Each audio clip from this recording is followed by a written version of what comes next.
রাজ্যে ভোট পরবর্তী হিংসা অব্যাহত, এমনটাই দাবি গেরুয়া শিবিরের। আক্রান্ত বিজেপি কর্মীদের সঙ্গে দেখা করতে শনিবার কোচবিহারে এলেন বিরোধী দলনেতা শুভেন্দু অধিকারী। শুভেন্দুকে দেখে কার্যত ভেঙে পড়েন দলীয় কর্মীরা। তারা বলেন, আপনারা তো সব ঠিকঠাক জায়গায় আছেন, আমরা বাড়িতে থাকতে পারছি না, কিছু একটা করুন।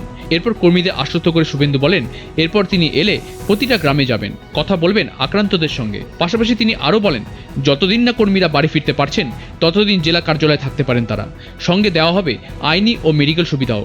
আক্রান্ত, অত্যাচারিত, নিপীড়িত ভারতীয় জনতা পার্টির কর্মী সমর্থক নয়, ভোটার, বিশেষ করে সনাতনী, রাজবংশী এবং পিছিয়ে পড়া সমাজের মানুষজন। আমরা আইনি সাপোর্ট, যতক্ষণ না নিরাপত্তা দিতে পারছি তাদের থাকা খাওয়ার ব্যবস্থা করা, তাদের লাইভলিহুডের ব্যবস্থা করা এবং তাদের যা যা প্রয়োজন যেগুলো আমাদের দ্বারা সম্ভব, আমরা সে দায়িত্ব তাদের কাঁধে তুলে নিয়েছি। যতজন আহত হয়েছে চিকিৎসার দায়িত্ব পার্টি ইতিমধ্যে নিয়েছে, ভবিষ্যতেও নেবে। পঞ্চায়েত অফিস যেগুলো খুলতে দিচ্ছে না, লাগাচ্ছে, বিডিওকে, জেলা শাসককে চিঠি করা হচ্ছে। যদি সেই চিঠি অনুযায়ী জেলা শাসক হস্তক্ষেপ না করেন তাহলে আমরা তাদেরকে নিয়ে কোর্টের দ্বারস্থ হব। পুলিশ প্রোটেকশনে পঞ্চায়েতের পরিষেবা স্বাভাবিক করার বিষয়েও আমরা উদ্যোগ নিচ্ছি।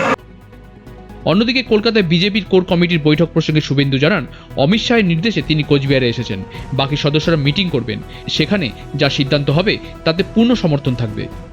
ভারতীয় জনতা পার্টির সর্বোচ্চ নেতৃত্ব কেন্দ্রীয় স্বরাষ্ট্রমন্ত্রী অমিত শাহজি তিনি আমাকে নির্দেশ দিয়েছেন আক্রান্তদের কাছে আগে থাকতে হবে।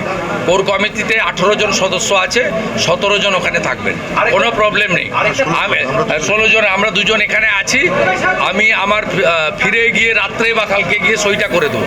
ওখানে যে সিদ্ধান্ত হবে সেই সিদ্ধান্তই আমরা পূর্ণ সমর্থন করব। আমাদের দলের নেতারা নির্দেশ দিয়েছেন দিল্লি থেকে যে আগে আক্রান্তর কাছে পৌঁছাতে হবে। দিনাটা থেকে শুভঙ্কর সাহার রিপোর্ট, উত্তরবঙ্গ সংবাদ।